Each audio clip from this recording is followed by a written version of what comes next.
Good evening. You are listening live to the Extreme Movie Show. I am your host, Rob, broadcasting to you as always from the Pinos Palace, just west of Orlando, Florida. I'm in the Extreme Movie Studio here, and I'm talking to RDB from the Great Midwest about the Hateful Eight, as Quentin Tarantino's eighth film. It's got Kurt Russell and a bunch of other people in here. It's a Yeah. 3-hour quote unquote Western. This is my second watch. I watched it when it came out in the theaters. There's a There's a guy that Larry Bird lit up in the NCAA quarterfinals. I think it was Jack Gibbons from Kentucky. What hmm used to go ape shit from the quarters. He ended up being the Orlando Magic's play-by-play guy for the longest time. And the reason why I'm mentioning all this to you is all my sports junkies out there know that I cover Rob's Redskins view as a longtime Orlando resident, born and raised here in Florida. I am Florida man. He used to have this phrase when things would get out of hand, the Magic would be down 20, 30 points like in the second quarter, and he'd just start shaking his head, and he'd be like, man, oh man. And you could tell that was as disappointing he could be. And unfortunately, Jack Evans rode into obscurity, which we won't even go into why. But that's the feeling I have on this movie because, in my opinion, RDV, I want to say a couple things about Quentin Tarantino before handing it over to you. One, Sure. I like the fact that he has a unique vision all of his own, and he's a real big fan of movies, and he's very direct with it. That being said, I feel he's kind of a bit too geekish, and he has that what I would call, no offense, because you're the '90s guy, I'm the '80s guy. Mhm. He's got more of that '90s kind of vibe where he wants to fucking talk every goddamn thing out because this movie's nothing but 3 hours of people talking and looking at each other, and nothing happens, and I don't give a shit except I want to take a nap. I'm not a big fan of this movie, other than the music's great I, and it looks fantastic, and some of the actors I really love. They're just not giving anything to work right. This movie does not work for me, sir. it's pretty much what happens. You take a bunch of strangers that don't like each other from different walks of life, put them into a room all together, and they're forced to basically they don't trust one another, and then someone is murdered. And they already don't trust each other. There's and it's yeah, that's pretty much what it is. It's a bottleneck, right? Explode because we don't know who did it or what or why. There's a lot of people you don't trust. They're all basically stuck in this camp. And then Samuel Jackson is the main lead in this. And we have Kurt Russell here too, Walter Goggins. We had Michael Madsen, the late Michael Madsen, great seeing him here too. This Jennifer Jason Leigh. got a great cast. Yeah. Tim Roth. I love this. I've always loved Tim Roth. Yeah. Tim Roth playing so basically they don't trust him because they start noticing signs. Okay, the lady owns this cat, her husband saying that they went by her mom's for the week, but yet why is this here and this? Samuel Jackson knowing the family, the people owners, then starts noting these things and the way just things are peculiar. Okay, maybe convenience, but he doesn't really say much. But then finally as he starts noticing more things, he goes over to Kurt Russell's character and confides to him because they respect one another. Both are basically bounty hunters, men of profession. There's a little hint of racism here too because they're Confederates and they're Northerners trapped in the room. Obviously, you have a black man and there are a lot of Southerners who did not like him. There's also some Northerners who were racist too. But the whole point of the movie isn't about racism. It's more about there's a lot of bad people. And we don't know which ones are actually the good ones, and which ones are the bad ones. We're like told, The Thing, but not nearly as cool. No, where everybody's trapped together, and you got to figure out who's the bad guy. I did love that with the snow, though. Yeah, that's like this is the thing, man. And he's a big John Carpenter mark. Tarantino is, and it's beautiful because you see at the beginning with the blizzard coming in and this beautiful this is the last movie I think Enrico the guy that did The Good Bad the Ugly, all those Italian westerns and stuff, I think this is his last movie he scored, and it's just very good. And you're seeing the stagecoach and you immediately are brought into this beautiful movie with the outdoors and with this blizzard approaching, and Samuel Jackson's blocking the road, and the guy's a private driver who's Kurt Russell, and he's got to talk to him. They recognize each other. They're beating the shit out of Jennifer Jason Leigh for the bounty, and then they have this shared connection allegedly because of this private letter with Abraham Lincoln, who of course helped outlive the Civil War. So it's right after the Civil War time, and then they get to this room, and then 80% of the movie is in this room, which is fine. I don't mind that. Yeah, they're in Wyoming. So everybody knows about Wyoming. Wyoming is a lot of flat lands. The winds are horrible. So they're in a blizzard in Wyoming. And the point where they go into the house, and I love this because they go in the cabin. Every time they all yell, close the door. And the door is busted because somebody kicked it in. You can tell, but don't know why. But so everybody comes in, has to nail 2 boards to it to keep the door shut, the wind blowing it open. And I'm thinking, I think the wind would still blow it open. You need to go all the way across, Yep. Yeah. But anyway, it was. I love that when people have to keep doing the same thing over. Like, okay, like, wait, what do you mean I got to do this? Okay, you did. Now it's your turn. Now it's your turn. Now it's your turn. And I'm thinking, like, after a while, they're gonna run out of nails, or and just in general, the wood's gonna be so split from people hammering it. But overall, I said I love the fact it's a blizzard because I identify with that. Think of it in the north. Was this the first watch for you? This was the first watch for me. It is on Netflix. It is leaving soon. If you have Netflix right now, go watch it before it leaves, and then you have to go try to search it down or go purchase it. Get your money's worth. But yeah, I agree with you. 3 hours. Wow, 3 hours is a little bit too much. Don't need all that. But I guess sometimes I do like 3 hours when you're gonna do a murder mystery. It allows you to take your time. You're not forced to rush, in the conclusion. The problem is everybody's talking to each other, and look, I get exposition and I get all that, but film is a visual medium. You can have almost nothing going on. I've talked about this before with good acting, people on their faces and their gestures. You and I've talked about with old classic movies about how people might be talking and walking across the room and their body language and eating something or drinking something. There's multiple things going on while they're doing it. Here, it's a lot of people looking at each other and sizing each other up. And I don't know if it's supposed to be cute, but like I say, Quentin just wants to talk. It's like a guy will tell you a whole fucking story for 10 minutes to make a point, and it's like, show me, don't tell me. So and that's the problem I have with Tarantino's films. You bring it up because that was Pulp Fiction. Exactly. Which that was different. I just want myself a Burger King, getting a hamburger. I was like, why is it saying that? Yeah. But remember, most people that I knew that watched it thought the best scene was not the John Travolta dancing thing, which is cool and hip, whatever. It was the whole overdosing. Was the whole Bruce thing where he's being chased over like that, and then they end up wanting to make him a sex slave, and they call the gimp, and you're like, where the fuck did this come from? It's just really offbeat and weird. The baseball bat, exactly, and he frees him, and then he goes medieval on him. That's different, and that's weird. Well, that's what I remember. A lot of talking, right? I remember that Uma Thurman basically her heart stops, and he has to keep her for CPR to get her heart going again. John Travolta. There's the hamburger scene, and then but the one that stands out the most is always going to be the Bruce Willis with Michael Clark Duncan, because that was just like, oh shit, they're talking about, and he shoves the baseball bat up his ass and he kills him. I was like, that was more. I'm like, all right, that's going to be talked about. Like, you remember Michael Clark Duncan got a baseball shoved up his ass and it was shot? Like, was that him or was it Vin Rames? I don't remember. One of the two, but he's like, bend over, bitch, and he shoved it up. And I was like, you always remember that. And I like, speaking of Tarantino, I like Tarantino when he's working with Robert Rodriguez, because Robert Rodriguez is a really good director. And so when we watched what was a Grindhouse, which was basically you had Death Proof and then you had Planet Terror, and you could tell by those they both made their movies. And what was the one? It was a Planet Terror. It was the Robert Rodriguez one. Yes, and it was better, in my opinion. Death Proof, I did like the car with Kurt Russell being a psychopath, but it was the whole thing was like, okay, we're gonna have the girls take them out, at the end. It was like a cool woman power. I was like, okay, cool. Except for it worked. It worked, and I was okay with it. Yeah. But again, not a lot of talking, right? Yeah. Yeah, it was more action, and that's the thing with the thing. The thing, though, for me though, and I watched it. There wasn't much talking. There was a lot of more quietness, silence, and then there was dread, and then a lot of paranoia, and I don't remember the thing being. I don't think it was 3 hours. Was it? Was it 2 at least? I think. Which one? The thing. Close to 2 hours, I think. Yeah. So it was a lot less than this.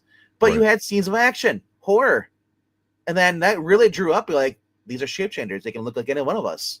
We got to keep test their blood, and then with the flame, and it's just like it was suspense. This is like somebody poisoned. Basically someone, and like, okay, well, was it the coffee? Well, the guy made his own coffee. And it's like, and like, well, maybe it was a stew. And he's like, well, I don't think what drives me to Samuel Jackson's like, yeah, the stew. You said Minnie and her husband left, a week ago. It's like, this stew, why is this here? This stew would not be here. They would have took it with them, or they wouldn't have made it at all.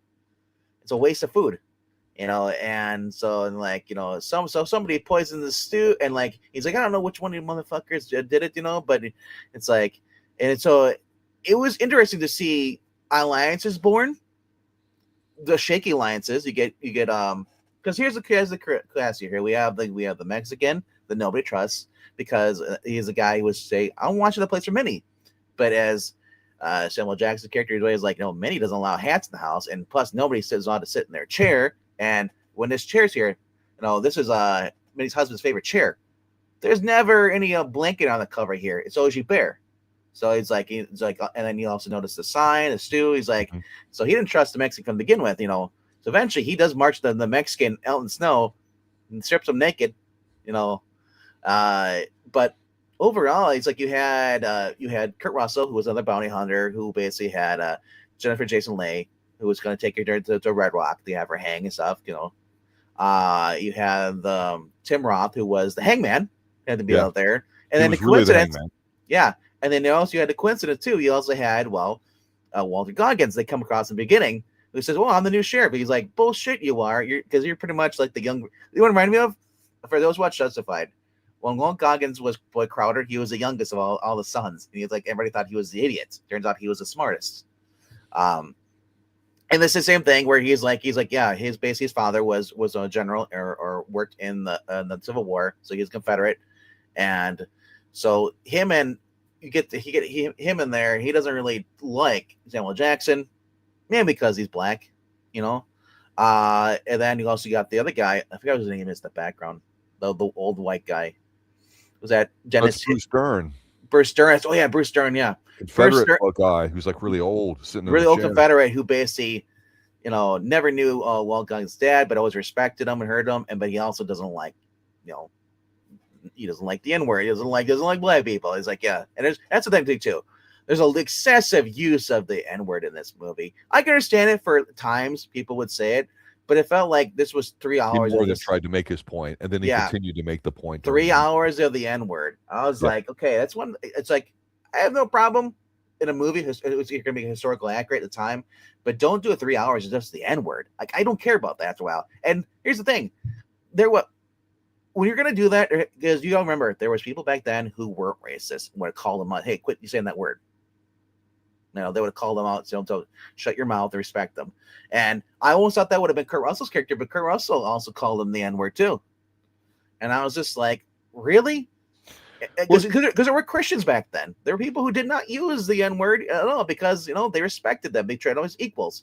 They weren't, and this movie didn't really have that in here. It was kind of like, okay, this is like I guess this is a section of history where we rewrite everything. And I know it's supposed to be fantasy, because it's not even historically accurate, Here's what it really comes across. He made everybody to be simplistic caricatures because he fed them all in there. When you do that, even if you have a long movie and give them a lot of dialogue, that doesn't mean you're giving them character depth. Because the reality of this, and here's a spoiler for you guys: most everybody's not who you see it is, and it isn't until you get to where a couple things happen. Yeah, you're right, with the poisoning going on, and then the shootout at the end. What happens is at the end you find out that they do the flashback bullshit nonsense, which I'm getting to fucking hate and everything. Yeah, everything the flashback. Like earlier that morning or 24 hours before, whatever the time frame was, and you see the group of people showing up in there, and then they're hiding underneath the place and this and that. And so basically what is you had a group of people that got into the place. Daisy's brother. Yeah, and then they put on the front, and one of them's Channing Tatum, who actually I saw in a very good movie he was in called Ruth Man, that was based off a true story in Charlotte, North Carolina, about a guy that broke into like a bunch of McDonald's from the roof, got caught, and then escaped from jail, and then went to do it again, but then like fell in love. It was he shined in that. We'll talk more about that next Sunday. Yeah, well, but here's the thing, you get another great showing of some people in here too, but at the end they end up hanging the girl in there. It kind of was like a way to say, yeah, you're right. You deserve to get it. Daisy, and it's like, it's not funny. It's not right. Cause she was actually kind of the funniest character, and she's a little bit of an artist.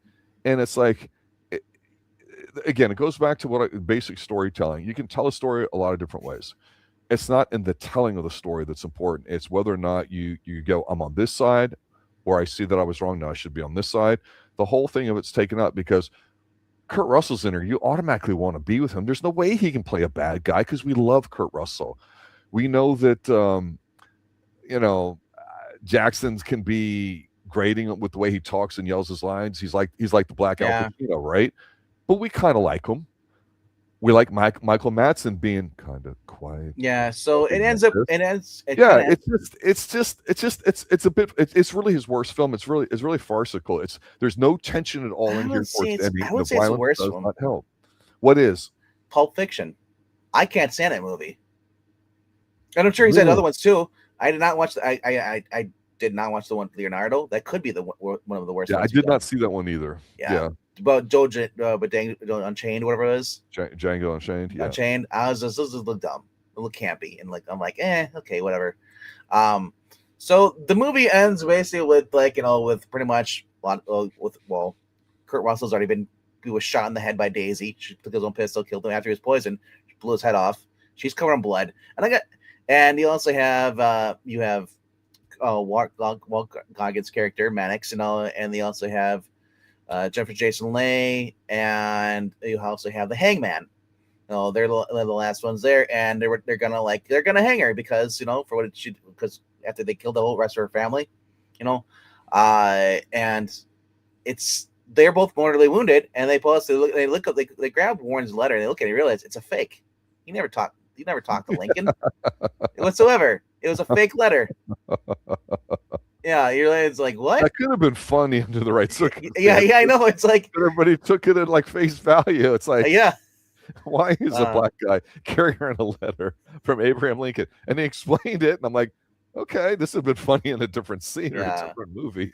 Yeah, so at the end, I was like, what the frick is this? But that might have been cool in Abraham Lincoln Vampire Hunter, which is a much better Quentin Tarantino film than this one. These goddamn motherfucking vampires in the White House. I can handle Samuel Jackson, but not 3 hours of Samuel Jackson, like just doing the same bit over and over again. Right. It gets really stretched out. I mean, the only one was missing here was Danny Trejo as a Mexican. I did not kill her. What are you talking about? And it's like, it's just like holding the knife. Yeah, it's Channing Tatum was unexpected to be Leonardo. I was like, really? Channing Tatum's in this movie? I guess that's interesting.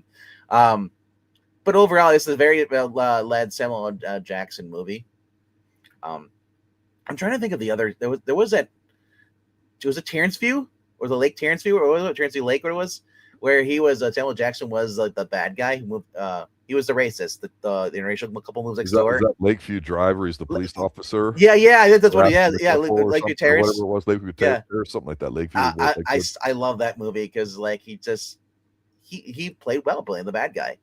And this it's just like this kiss came off. It's like, okay, this is like, I guess maybe my problem is after watching the Avengers movie stuff and him just kind of phoning it in, it kind of felt like he kind of phoned it in with this too.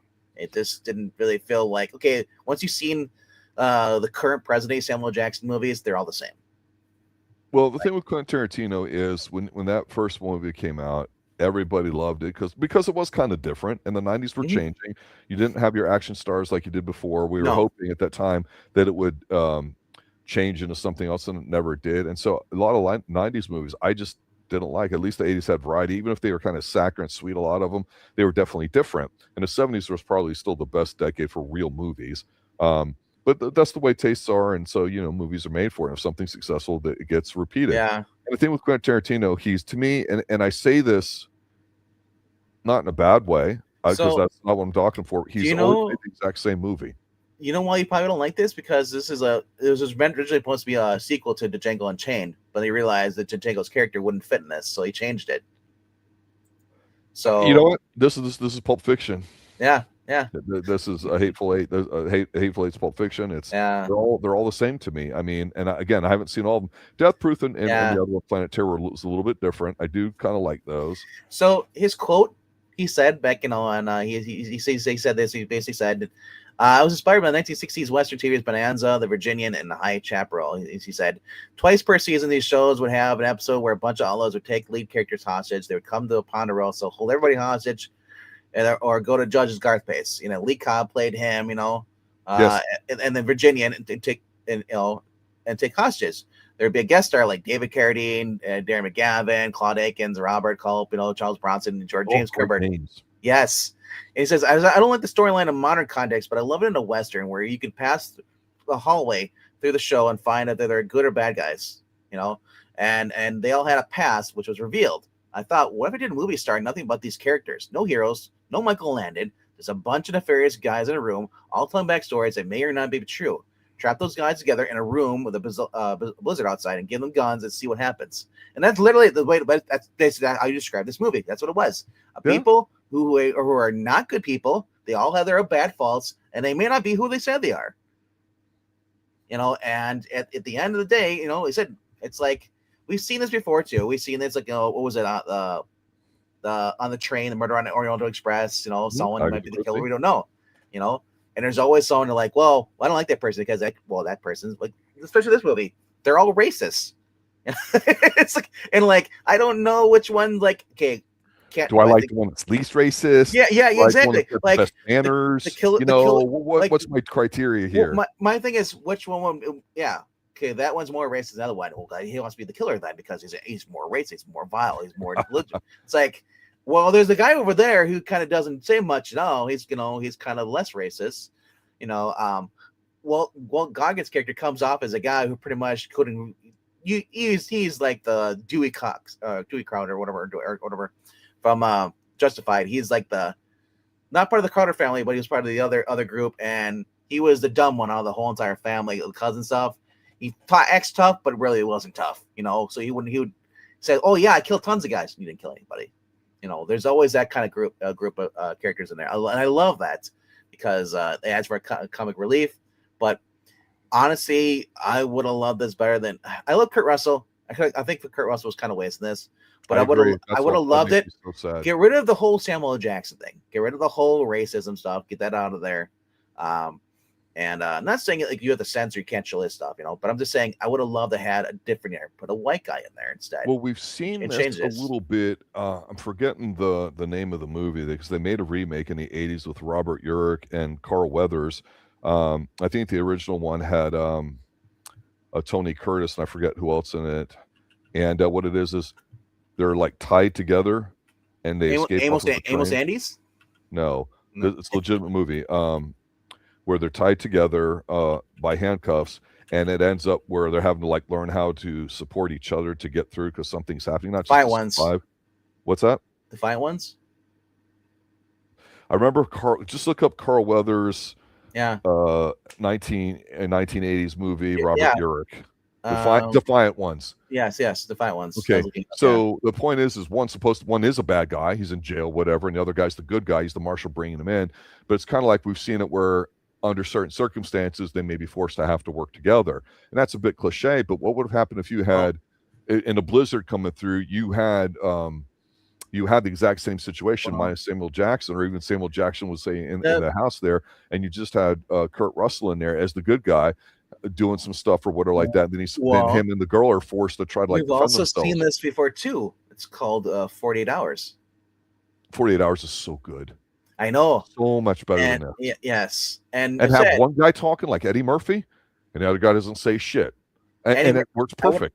I would have had Eddie Murphy here in the role versus make it more lighthearted. Nick Nolte, Eddie Murphy, the dynamic they had in that movie, and where Nick Nolte was. Yeah, he was kind of an asshole, but he was also, you can see that he was a good guy deep down. Yes. Eddie Murphy, too, was a good guy, but he's also kind of like used to being grown up, you know, just being people yelling at him all the time because he's a criminal. Yes. Like that would have been much more better movie for this. But this, I said, this came off where nobody was really likable. I like Walt Goggins as an actor, yes. but Kurt Russell, I like him as an actor too. And Samuel Jackson in certain movies, I do like him as supporting roles. We just recently had him in Tulsa King in an episode. I thought he did well in that. Mm-hmm. You know, I expected Tim Roth to be more of a. I would have been with Tim Roth would have been like, you know, not who he was said he was, be more because we've seen him play villains before. I've seen Tim Roth in a lot of things, and the thing with Tim Roth to me is I and I mean this with all the due respect to him, I'd say it to his face. I'd say, Tim, I loved you and Lie to Me, but the writer shit on that show, didn't give it a chance. Yeah. I've watched him in Tin Star. I know he's been in other Tarantino things. He was in Pulp Fiction. He was in other stuff. Reservoir Dogs, I think. But he seems like such an intelligently sharp man. I don't know if he's been given something that matches what he is 100%. He was in that Hulk movie, right? As a bad guy. Yes. I thought he was great. And he's not a big guy. He's a tiny dude. No. But he just has it. And I wish there was a vehicle that could get that out of him. He has an it factor to be a villain. Yeah. A clever guy. Yeah.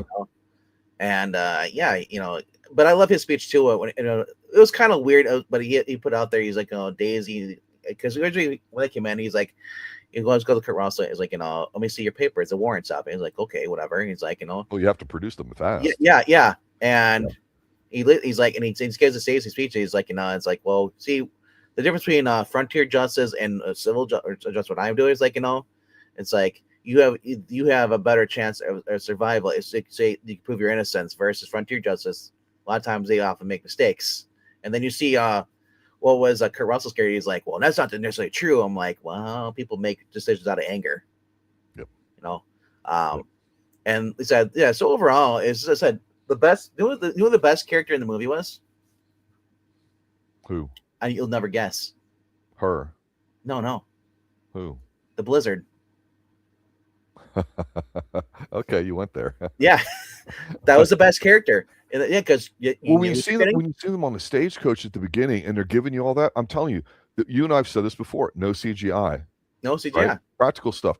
Give us them doing that. You got to nail it. It captures like what's the expression I read? The voodoo of the scene or whatever. The spirit of it. We talked about this with Sorcerer a lot. What the William Friedkin thing? Holy crap! So in here, that's beautiful. There's seeds of a fantastic gem of an idea here. But at the end of the day, again, if you don't at least have an anchor around one character, it's fine. Think about what you just said with Tim Roth's speech, RDV. If it was kind of quiet and that's your introduction to this character and he explains it to you and he's not taking any bullshit and he's leaning right into Kurt Russell's eyes and face and hers while telling it, you just let that linger in the air for a moment or two, and then you have a scene where it transitions to something else. Now you got, okay, this is the guy that's serious about his justice. Rather than, okay, now I'm going to get a 10-minute speech from somebody else and then a 10-minute speech from somebody else. Well, there's no breathing room. That's the problem with all these fucking movies that show everybody talking. Samuel Jackson is the real victim of this. I would have loved if Samuel Jackson, when he shows the letter to Kurt Russell would have known that the letter's fake and questioned him. Because at first, because remember, he's black. He said after this, the emancipation, whatever, like the proclamation, whatever they call it, they gave him their humanity, equal rights stuff. Lincoln did after the war. I thought he was carrying a paper like that, saying that he's a free man, he's not a slave. Right. I would have been more of that instead of saying like, oh, he's a personal friend of Lincoln. Like, I would have been like, Kurt Russell's like, I don't believe that. I don't want for 1 minute. He would say bullshit N-word. Yeah. I would have loved it because it turned out that Samuel Jackson is not who he says he is, and he's lying. And we figure out what he's lying, and then he say he's there to kill one of the guys there because for revenge. Yeah, and that would have been because you come across him, and he's like, oh yeah, you see a bunch of guys like, yeah, I killed a bunch of these guys. My horse, it stepped in a gopher hole, or it wasn't his, it was the other one who lied about the gopher hole, and he had to shoot the horse. Yeah. But like, you come across strangers like that. And I love that. Was one of the scenes I love. Like in the carriage, he has a rifle out, Kurt Russell. And he's like, he's like, okay, I don't know who you are. Throw your pistols over there, and then put your hands up. And I love I love that whole opening scene because it was believable. But as the story goes in, it's like everyone's in there, and I'm just thinking like, okay, this has to end with a bunch of people either working together against an invading army or whatever, or I want axes. I want people getting hit with an axe. I want people, we do see one guy loses an arm, gets an axe here because of Daisy tries to chop his arm off. But Jennifer gets her ass beat plenty in here, which is kind of good. I mean, it's realistic. She did a great job in her role. She really did. When he pistol whips her inside the carriage, and you see the blood coming out, and then she's just bleeding. She is like, ooh, I fucking with her. She didn't give a share. She's like, she enjoys it, and so she's like, and she's all making like fuck me eyes towards the Samuel Jackson when they're in the side of the thing. I was like, really? It's all bloody and stuff. And it's like so smiling. I was like, oh man, this is disgusting. And yeah, it was like I said, it's very gritty, very dirty movie. And I mean, the cabin scene, I love the whole entire thing with having the nail the door shut, and everybody keeps coming in like, and cars are like, oh fuck, it's so fucking cold out there. Guy comes in, and he's like this lays there. He's like, I ain't fucking never going back out there ever again. And just shows you how freaking like the wind chill. People don't realize that. It's like, oh yeah, if you don't live in where it snows, you're like, oh, it's fine up there. Like it's like what the temperature says, what 40 degrees. No, the wind makes it much worse. That's why, like in Antarctica, like they have like it just said like you're not if it's like a certain temperature, wind speed out there, you're not allowed to go out there. Yeah, that's one of the rules. They have like a thing like a DEFCON 1, 2 levels of safety. And I'm just like, and it shows how the hallway is all frosted in the inside. Yeah, I was just like, you can get that way too. But I was more worried about. So one thing I was worried about in this movie is like, is someone gonna like kill the animals and leave them stranded there, or try to look, at the end of the day, it's a very good looking film. It's got a lot of great superstars. Professionally, technically speaking, it looks fantastic. It's shot in an old widescreen kind of thing, all like John Carpenter in the old westerns. I really love the concept of this film. The execution, this was a slog. To get through. This puts me to sleep. It was way too long. If it had been 2 hours, it would have got more to the point. It would have been much better. It's one of his worst to me. And if you have 8, 10 films, whatever the number was. And the other thing too that made people make a big deal, which is fine, is he said, well, I never want to direct a lot. I'm only going to direct 10 films or whatever it's going to be and all that. So everyone's making a big deal. Quentin Tarantino's 8th film. Hey, go fuck yourself. Just play the goddamn film. Let me judge, how good it is. The cast was originally supposed to be Viggo Mortensen in a role in here, but he passed. He had to schedule conflicts. And then you had Jennifer Lawrence was supposed to be Daisy, but she was busy doing the Hunger Games. Good for her. She got paid more. Oh, yeah. But it was great to see Michael Madsen here. Yeah, he brought a reservoir dog, so it was great to see him in here in his role. He's like, I'm going to go visit my mother, for Christmas. He's like, bullshit, you are. And I love it because like when he had said quotes, we talked about this, after he passed away, we did our little rip stream. He talked about Michael says like, I always play the bad guy because I always look like the bad guy, so I always got stuck with those roles. So when I got the good guy roles, I was like, he loved them, So of course he was just kind of like when here. It literally, the way when he's laying down on the bed, I kind of felt that's how much he enjoyed making this movie.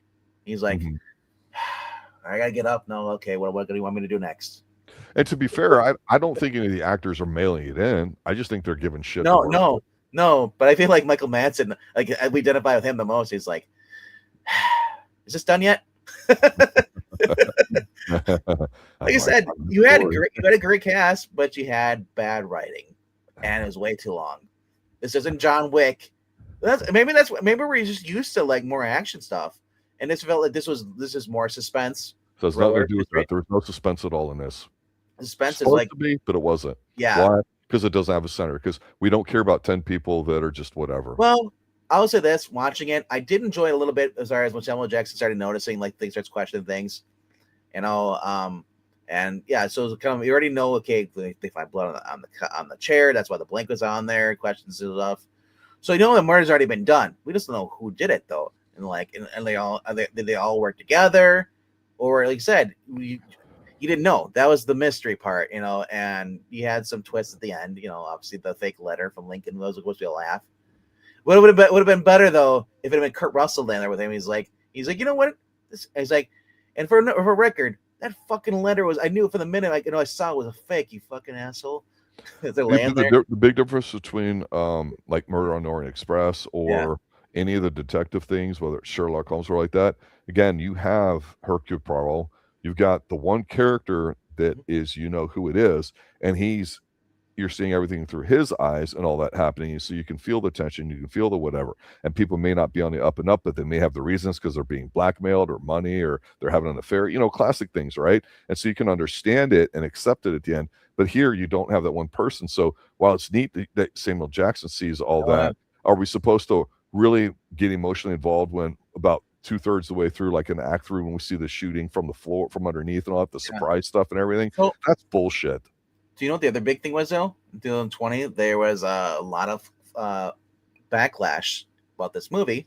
Even though this movie came out, what was it 15, 16? 15, but we finally found out that where there's a guitar that Caruso plays in this.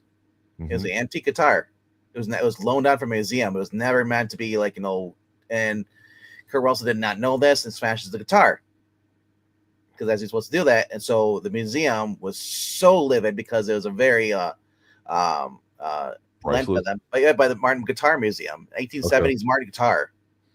And according to the sound mixer, Mark Luno said the guitar was supposed to have been switched, the copy to be destroyed, but there was no one told this to Kurt Russell, and everyone said was pretty much freaked out at the guitar's destruction because so when he destroys it, they thought that he knew that it was a prop and he wasn't going to destroy it, but he destroys it, and they're like, "Oh shit!" And so everybody freaked out afterwards, and just that revealed basically this museum says, "Fuck anybody in Hollywood, we're not loaning anything else anymore because you guys don't respect the thing. You guys are incompetent, just like the people in the movie making the movie." Just shows you it's a Tarantino movie. Of course, something like this would happen because it's incompetence. But overall, for those who love Quentin Tarantino and write him daily and you love his movies, we apologize for the hateful review of the Hateful Eight. But this movie is like, it's great. I said I do love the scenery. I love the fact they're all in there. It's just it wasn't executed properly. Now maybe you disagree. Let us know in the comments section. Let us know. Like, obviously, if you're a big fan of this movie and you thought we're way wrong, let us know. We love angry reviews. Why? Absolutely. Give me an angry. Tell us why. Give me an angry comment and explain why we're wrong. Give me like a 4-paragraph detail if you have to. Like, I don't care if it's multiple comments. So yeah, let's do it the old Trit style: thesis, restriction, illustration, transition for all you writers out there. Come on, I know you know how to do that. But final thoughts is like I said, this I enjoyed parts of the movie, and that's pretty much what this is the movie where I'm on my phone. I watched about an hour, got in, and then I started losing interest. And honestly, that's a lot. Maybe it's me, my personal problem.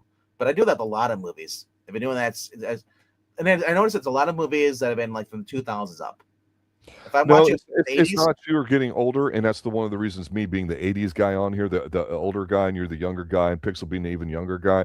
Yeah. A part of this is almost like psychoanalysis, right? In that I'm going, is it me? Am I wrong? Am I turning old and cranky? And it doesn't matter.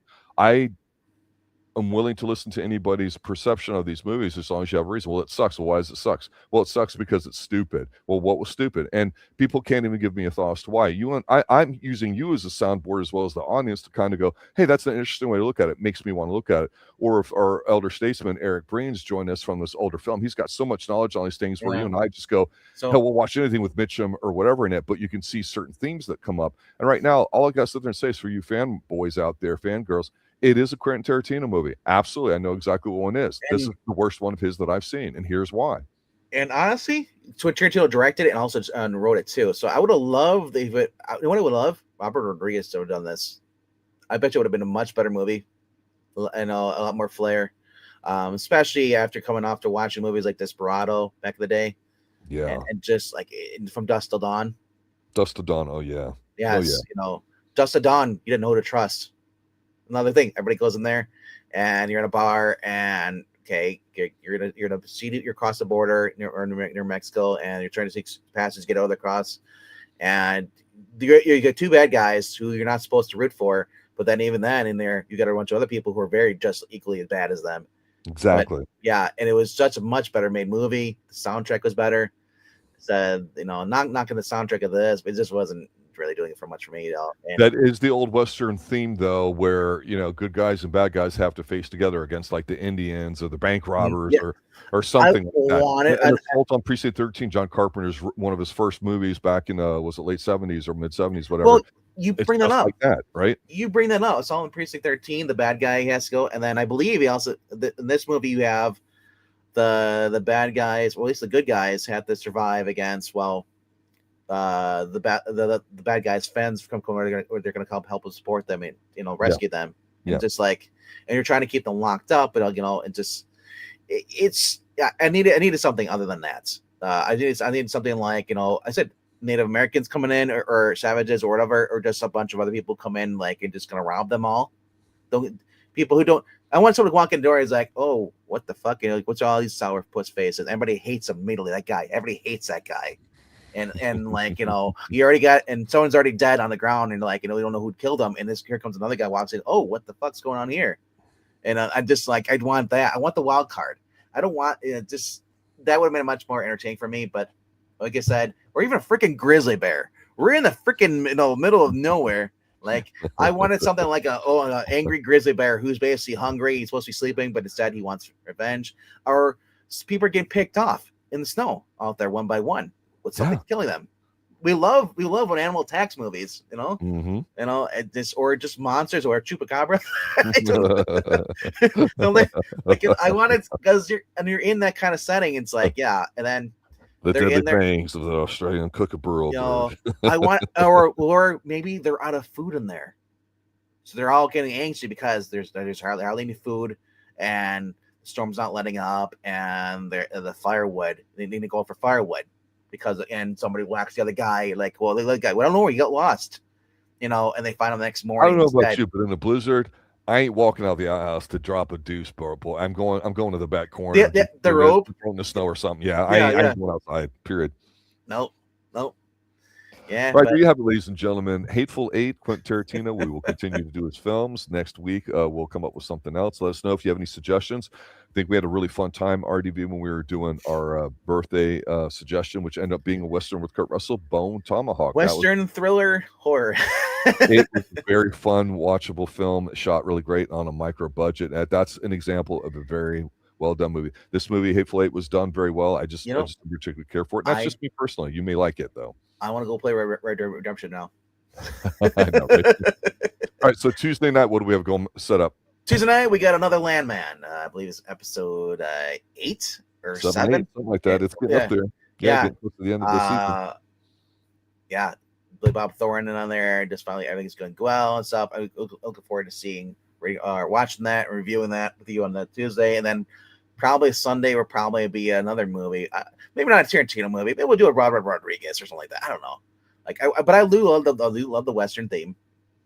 But I want it to be a good Western. So maybe maybe we could do the other one. We'll do the fight ones. We'll do that. It's not a Western, but something like that. That put a good taste back in my mouth, because this movie was just like, you ordered a 16-ounce steak, you paid $40 for it, and then you get in to go to bite into it and realize it's the worst tasting steak you ever had. Yeah, I didn't have to watch this film. It was like Chinese food. It was just, you're hungry again later, don't know how much you've ate. So, I was busy, trimming my dog, Max and Daisy. For you, and, listening to it. This is you going back to you had a bad experience at the restaurant. Well, maybe it was a bad food, or burger, whatever, at Burger King, whatever. I'll go try it again. And you're like, you know what? I never should have came back here. It happens, yeah. All right, thank you for listening, ladies and gentlemen. Happy 2026, starting off to a great year. We've got a lot of stuff here for you on the Extreme Movie Show. Until then, I want to say thank you to RDV for being here tonight, and good night to everybody listening. Good night now. All right, later, guys.